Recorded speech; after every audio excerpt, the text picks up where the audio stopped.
ਸਤਿ ਸ਼੍ਰੀ ਅਕਾਲ, ਮੈਂ ਕਿਰਨ, ਤੁਸੀਂ ਵੇਖ ਰਹੇ ਹੋ ਪੰਜਾਬ ਪੰਜ ਟੀਵੀ।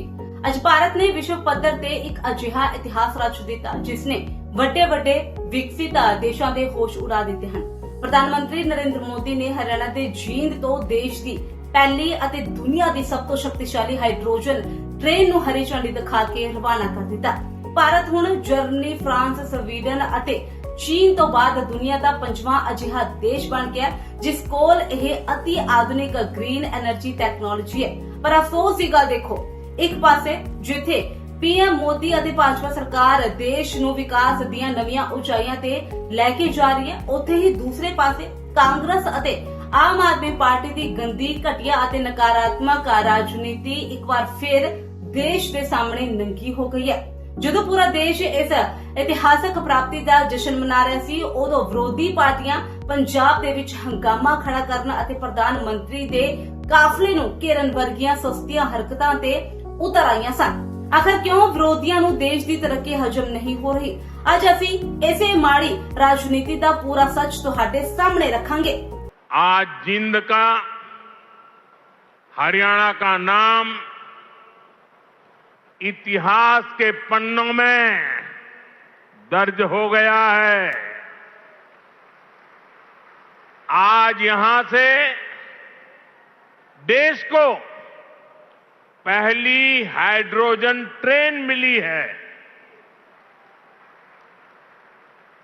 आपको याद होगा साथियों, आज भी हम पढ़ते हैं, सुनते हैं कि भारत में पहली ट्रेन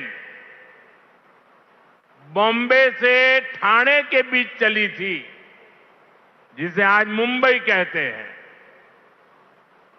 वैसे ही भविष्य में जब भी हाइड्रोजन ट्रेन का जिक्र आएगा तो जिंद का, सोनीपत का, हरियाणा का नाम भी आएगा ही आएगा। मैं आप सभी को, पूरे देश को भारतीय रेल की आधुनिकता से जुड़े इस बड़े कदम के लिए बहुत बहुत बधाई देता हूं।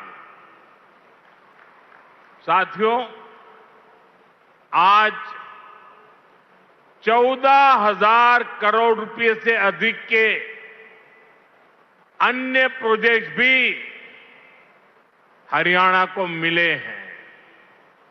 इसमें रेलवे के, हाईवे के अनेक प्रोजेक्ट्स हैं, हमारी विरासत से जुड़े प्रोजेक्ट्स हैं और 2 नए मेडिकल कॉलेज भी हरियाणा की सेवा के लिए समर्पित है। ਜੀਂਦ ਤੋਂ ਸੋਨੀਪਤ ਵਿਚਕਾਰ ਸ਼ੁਰੂ ਹੋਈ ਇਹ 99 ਕਿਲੋਮੀਟਰ ਦੀ ਯਾਤਰਾ ਸਿਰਫ ਇੱਕ ਰੇਲ ਗੱਡੀ ਦੀ ਸ਼ੁਰੂਆਤ ਨਹੀਂ ਹੈ, ਬਲਕਿ ਇਹ ਨਵੇਂ ਭਾਰਤ ਦੀ ਆਤਮ ਨਿਰਭਰਤਾ ਦਾ ਪ੍ਰਤੀਕ ਵੀ ਹੈ। ਤੁਹਾਨੂੰ ਦੱਸ ਦਈਏ ਕਿ ਪ੍ਰਧਾਨ ਮੰਤਰੀ ਨਰਿੰਦਰ ਮੋਦੀ ਨੇ ਸਾਫ਼ ਕੀਤਾ ਹੈ ਕਿ ਇਸ ਟ੍ਰੇਨ ਨੂੰ ਸਾਡੇ ਆਪਣੇ ਹੀ ਦੇਸ਼ ਦੇ ਇੰਜੀਨੀਅਰਾਂ ਨੇ ਡਿਜ਼ਾਈਨ ਕੀਤਾ ਅਤੇ ਭਾਰਤ ਦੀ ਹੀ ਕੰਪਨੀ ਨੇ ਬਣਾਇਆ। ਸਭ ਤੋਂ ਵੱਡੀ ਗੱਲ, ਇਸ 10 ਕੋਚਾਂ ਵਾਲੀ ਹਾਈ ਟਰੈਕ ਟ੍ਰੇਨ ਦਾ ਕਿਰਾਇਆ ਮਹਿਜ਼ 5 ਤੋਂ 25 ਰੁਪਏ ਰੱਖਿਆ ਗਿਆ ਤਾਂ ਜੋ ਗਰੀਬ ਤੋਂ ਗਰੀਬ ਬੰਦਾ ਵੀ ਇਸ ਦੇ ਵਿੱਚ ਸਫ਼ਰ ਕਰ ਸਕੇ।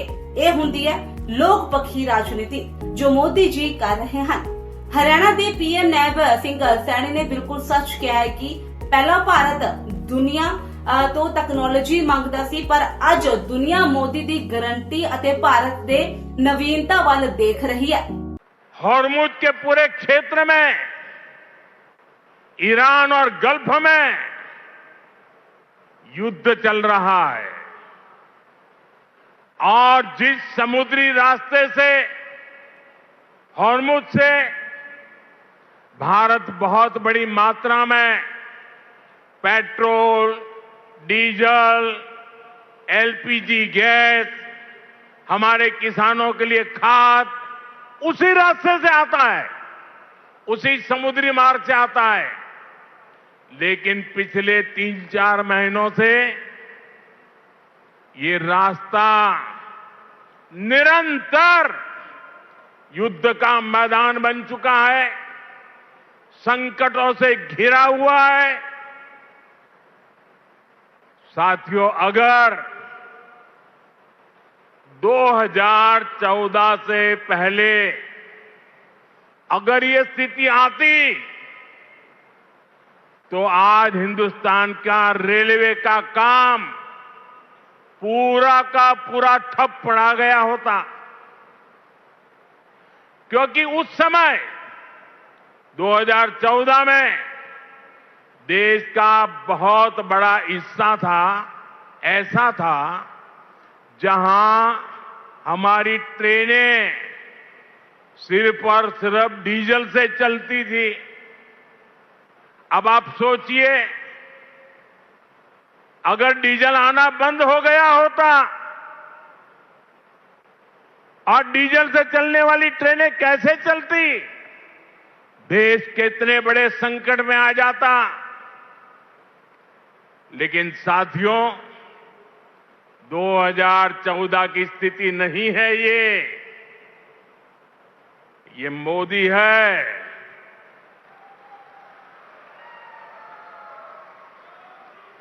बहुत पहले सोचता भी है और समस्या के समाधान के रास्ते भी जमीन पे उतारता है।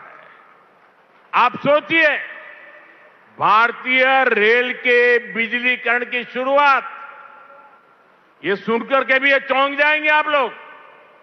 बिजलीकरण की शुरुआत 1925 में हुई थी, यानी करीब 100 साल पहले। 1925 से लेकर 2014 तक, यानी करीब 90 साल में पूरे देश का जो रेल नेटवर्क था उसका सिर्फ 30%, 30%, एक तिहाई से भी कम रेल नेटवर्क का बिजलीकरण हो पाया था। 70% क्षेत्र डीजल से चलता था और जिस गति से 90 साल में 30% काम हुआ तो 100% होते होते 300 साल लग जाते, 200 और लगते। भारतीय बिजलीकरण रेलवे का शायद नहीं हो पाता, डीजल से ही रेल चलती।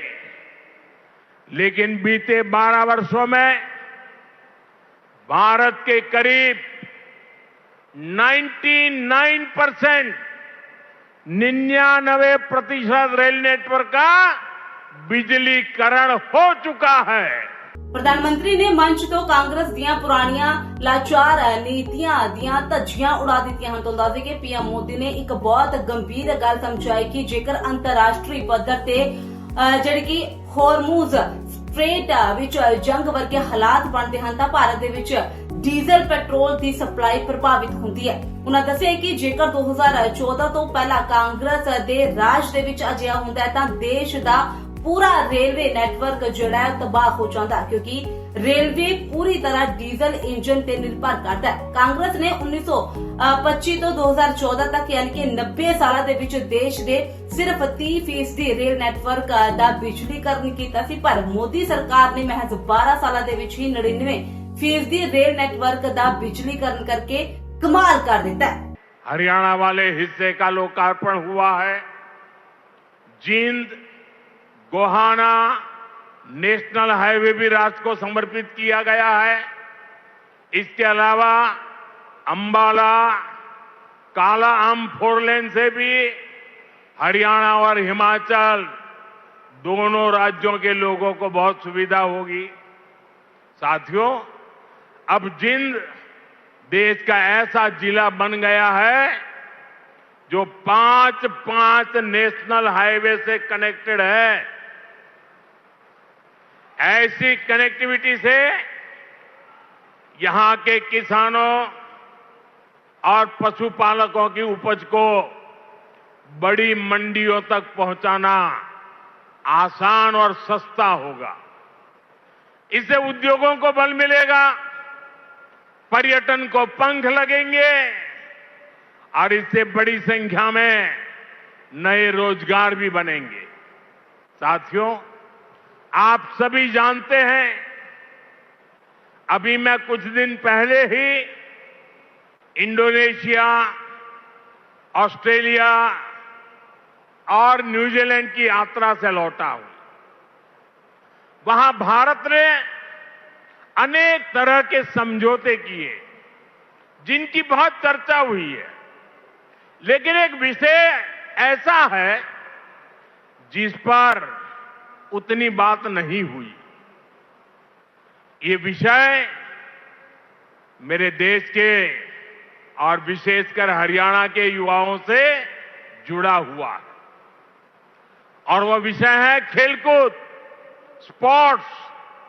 साथियों, ऑस्ट्रेलिया और न्यूजीलैंड में वहां की सरकारों से स्पोर्ट्स को लेकर मेरी व्यापक चर्चा हुई है। इन दोनों देशों के साथ मिलकर आने वाले समय में हम स्पोर्ट्स इंडस्ट्री, खिलाड़ियों की ट्रेनिंग, ऐसे अनेक मामलों में बहुत सारा काम साथ मिलकर करने वाले हैं। ਪਰ ਦੂਜੇ ਪਾਸੇ ਕਾਂਗਰਸ ਅਤੇ ਆਮ ਆਦਮੀ ਪਾਰਟੀ ਕੀ ਕਰ ਰਹੀਆਂ ਹਨ? ਜਦੋਂ ਪੂਰਾ ਦੇਸ਼ ਇਸ ਤਰੱਕੀ ਤੇ ਮਾਣ ਕਰ ਰਿਹਾ ਸੀ, ਉਦੋਂ ਪੰਜਾਬ ਦੇ ਵਿੱਚ ਆਪ ਦੀ ਸਰਕਾਰ ਦੀ ਸ਼ਹਿ ਤੇ ਅਤੇ ਕਾਂਗਰਸ ਦੇ ਇਸ਼ਾਰੇ ਤੇ ਪ੍ਰਧਾਨ ਮੰਤਰੀ ਦੇ ਦੌਰੇ ਦੇ ਵਿੱਚ ਵਿਘਨ ਪਾਉਣ ਦੀ ਕੋਸ਼ਿਸ਼ਾਂ ਕੀਤੀਆਂ ਗਈਆਂ। ਯੂਥ ਕਾਂਗਰਸ ਦੇ ਸੂਬਾ ਪ੍ਰਧਾਨ ਸ਼ੁਭਮ ਸ਼ਰਮਾ ਨੇ ਲਾਡੋਵਾਲ ਟੋਲ ਪਲਾਜ਼ਾ ਤੇ ਹੰਗਾਮਾ ਖੜਾ ਕਰ ਦਿੱਤਾ ਤੇ ਪ੍ਰਧਾਨ ਮੰਤਰੀ ਦੇ ਕਾਫਲੇ ਨੂੰ ਰੋਕਣ ਦੀ ਸਾਜ਼ਿਸ਼ ਰਚੀ, ਜਿਸ ਕਾਰਨ ਪੁਲਿਸ ਨੂੰ ਉਹਨਾਂ ਨੂੰ ਹਿਰਾਸਤ ਦੇ ਵਿੱਚ ਲੈਣਾ ਪਿਆ। ਇਹ ਬੇਹੱਦ ਸ਼ਰਮਨਾਕ ਹੈ ਜਦੋਂ ਪ੍ਰਧਾਨ ਮੰਤਰੀ ਖੇਤਰ ਦੇ ਵਿਕਾਸ ਲਈ ਕਰੋੜਾਂ ਰੁਪਏ ਦੇ 8 ਮੈਗਾ ਪ੍ਰੋਜੈਕਟ ਲੈ ਕੇ ਆ ਰਹੇ ਹਨ, ਜਿਸ ਦੇ ਵਿੱਚ Delhi Amritsar Katra highway, Kurukshetra elevated track, Bhiwani ਅਤੇ ਨਾਰਨੌਲ ਦੇ ਮੈਡੀਕਲ ਕਾਲਜ ਅਤੇ ਕੁਰੂਕਸ਼ੇਤਰ ਵਿੱਚ ਬਣਨ ਵਾਲਾ ਪਵਿੱਤਰ ਸਿੱਖ ਅਜਾਇਬ ਘਰ ਸ਼ਾਮਿਲ ਹੈ। ਉਸ ਸਮੇਂ ਇਹ ਪਾਰਟੀਆਂ ਸਿਰਫ ਆਪਣੀ ਸਿਆਸੀ ਰੋਟੀਆਂ ਸੇਕਣ ਲਈ ਕਾਨੂੰਨ ਵਿਵਸਥਾ ਨੂੰ ਭੰਗ ਕਰ ਰਹੀਆਂ ਹਨ। ਦੇਸ਼ ਦੀ ਜਨਤਾ ਹੁਣ ਬਹੁਤ ਸਮਝਦਾਰ ਹੈ। ਇੱਕ ਪਾਸੇ ਮੋਦੀ ਜੀ ਦੀ ਜਿਹੜੀ ਹੈ ਵਿਕਾਸਵਾਦੀ ਨੀਤੀ ਹੈ ਤੇ ਦੂਸਰੇ ਪਾਸੇ ਕਾਂਗਰਸ ਆਪ ਦੀ ਨਕਾਰਾਤਮਕ ਅਤੇ ਵਿਰੋਧ ਦੀ ਰਾਜਨੀਤੀ। ਜਨਤਾ ਨੂੰ ਤਰੱਕੀ ਚਾਹੀਦੀ ਹੈ, ਸਿਆਸੀ ਡਰਾਮਾ ਨਹੀਂ ਚਾਹੀਦਾ। ਵਿਰੋਧੀਆਂ ਦੇ ਇਸ ਰਵੱਈਏ ਤੇ ਤੁਹਾਡੀ ਕੀ ਰਾਏ ਹੈ? ਕਮੈਂਟ ਦੇ ਵਿੱਚ ਆਪਣੀ ਆਵਾਜ਼ ਜ਼ਰੂਰ ਬੁਲੰਦ ਕਰੋ। ਧੰਨਵਾਦ।